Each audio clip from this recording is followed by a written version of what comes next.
Hola, en este vídeo vamos a ver cómo podemos modificar la sección de configuración avanzada de riego en los cultivos herbáceos. Esta sección aparece sombreada, en principio no se puede modificar, pero si la bloqueamos, clicando en configuración avanzada, aparece en color blanco y podríamos modificar estos parámetros. Aquí tenemos tres parámetros, el relacionado con la humedad inicial en el suelo y el relacionado con el nivel de llenado y vaciado del suelo después de cada riego. El primer valor, humedad inicial en el suelo, nos indica la humedad inicial total que tendríamos al comienzo del ciclo para comenzar a realizar el cálculo en el balance. Esta humedad se podría medir con un sensor de humedad volumétrica y nos daría el porcentaje de humedad total en el suelo con respecto al máximo que podría contener. Por defecto, los cultivos herbáceos de invierno se suele poner el valor del 80%. ¿Qué quiere decir? Un 80% de humedad total en el suelo corresponde, en este caso, con estas características del suelo, con un 66% del agua útil. El agua útil va de 0 al 100%, de 0 a 1. Y es una parte de esa humedad total, por lo que el agua útil siempre será menor que la humedad total. También distinguiremos en este caso, y para el siguiente apartado, el agua fácil o el agua fácilmente utilizable por el cultivo. El cultivo puede utilizar el agua útil del total, pero fácilmente utilizable sería la correspondiente entre la línea roja de entrada en déficit y el 100%. Lo cual, aquí en el inicio del ciclo, el 90% del agua útil sería fácilmente utilizable. Y este 10% no sería fácilmente utilizable. Si el cultivo las cayese, entraría en la parte de estrés y generaría una pérdida, como consecuencia una pérdida de rendimiento. Esto es importante de cara a estos dos parámetros. Nivel de llenado de agua en el suelo y nivel de agotamiento de agua en el suelo. Por defecto, en cultivos herbáceos, el programa toma los valores del 75% y del 50% respectivamente. Pero pueden modificarse. Clicando, pasando el ratón por encima de la I de información, nos indica una pequeña explicación de lo que significa. El primero, nivel de llenado de agua en el suelo, lo que nos refleja es cuál es el nivel al que vamos a llenar el suelo después de dar un riego. Podríamos llenarlo hasta el 100%, pero se recomienda no llenarlo completamente el 75%.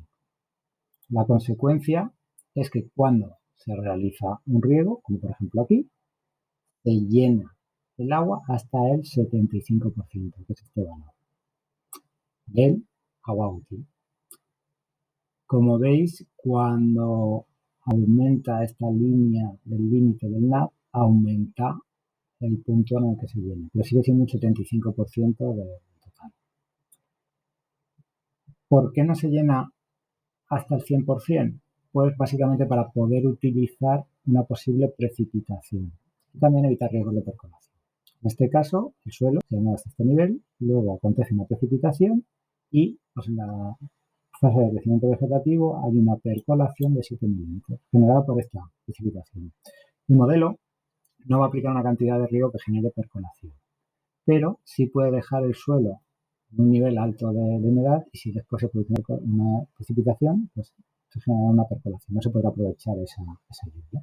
En este caso, igual, no se ha llenado hasta el 75% y después acontece una precipitación, estamos en la etapa del crecimiento vegetativo de aquí, que podría generar una pequeña percolación. Como veis, la percolación generada por los efectos del modelo es de 7 milímetros y corresponde con esta precipitación. Sería difícil de evitar.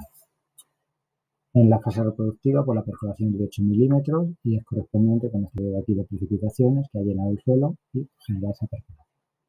¿Qué ocurre si nosotros queremos ampliar ese intervalo de riegos, regar cada más días, con volúmenes mayores? Pues yo podría llenar el suelo hasta incluso el 100%. El modelo no va a generar percolación por riego, porque no aplicaría la dosis máxima. Cuando detecta que el suelo está lleno, deja de regar. Pero el suelo queda lleno. Y si después acontece una precipitación, como ocurría en el caso anterior, esta agua de precipitación va a percolar. Aquí también acontece una precipitación con un mayor nivel de humedad y percola. porque unos días antes pues, se ha dado un riego, el suelo está lleno y esta percolación prácticamente percola todo. Con lo cual, si con los valores por defecto la percolación estimada era de 7 milímetros, pues en este caso es de 29. Corresponde con precipitación, pero es precipitación que no hemos podido utilizar. En este caso la fase de productivo, aunque la precipitación es menor, pero también la percolación es mayor que en el caso anterior. Si volvemos a dejar su valor por defecto, pues se reducirán estos valores de percolación. Volvemos a los 7 milímetros y 8, porque el suelo está muy vacío y cuando llueve podemos aprovechar eso. ¿Cuál es el concepto de nivel de agotamiento del agua en el suelo? Es el concepto inverso, es cuánto quiero agotar el agua en el suelo antes de dar un riego. Se recomienda en cultivos herbáceos en general pues un valor del 50%. En cultivos hortícolas muy sensibles se puede trabajar con un nivel de agotamiento menor para evitar el posible riesgo de entrada en estrés.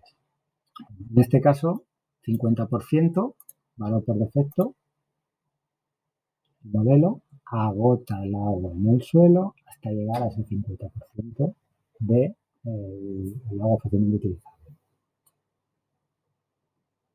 Si agotamos más el agua en el suelo, seguiría bajando el agua en el suelo antes de dar un riego.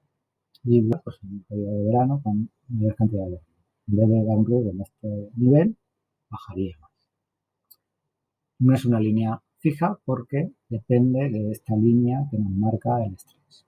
Es el porcentaje entre este punto y el punto superior. Y ese agua fácilmente utilizable cambia en función de las condiciones ambientales. Vamos a ver qué ocurriría si lo que hacemos es aumentar el nivel de agotamiento de agua en el suelo. Desde un 50, nosotros vamos a agotar el agua en el suelo hasta el 25%. Lo podemos ver, antes de dar riego, el nivel de agua útil en el suelo es mucho menor. El agua fácilmente utilizable es un 25% y entonces se genera un riego. Con este valor, fijaos que se reduce la percolación porque siempre tenemos menos nivel de agua en el suelo. Entonces el riego no se da hasta que el suelo no está con una menor cantidad de agua y podríamos aprovechar la precipitación, pero corremos el riesgo de entrar en la parte de estrés del cultivo y perder rendimiento. Esto, bueno, puede estar controlado en algunos cultivos, pero si coincidiese con una avería en el sistema de riego, pues tendríamos poca agua en el suelo y entraríamos en un mayor nivel de estrés. En cultivos hortícolas donde este nivel puede ser mucho mayor, pues es un riesgo mayor. Entonces, la ventaja es que tanto si aumentamos el nivel de llenado en el suelo como si disminuimos el nivel de agotamiento, agotamos más el agua en el suelo, el margen de aplicación de agua de dosis es mayor. Estamos más abajo, aquí más arriba, tenemos una mayor dosis de aplicación y con eso podemos aumentar el intervalo. En vez de regar cada 2 o 3 días, pues podríamos aumentarlo a 4 o 5, incluso dependiendo de la profundidad del suelo. Pero podría tener un efecto no deseado por la pérdida o no poder aprovechar esa precipitación, esa agua procedente de la precipitación. Y el riego pues sería menos efectivo.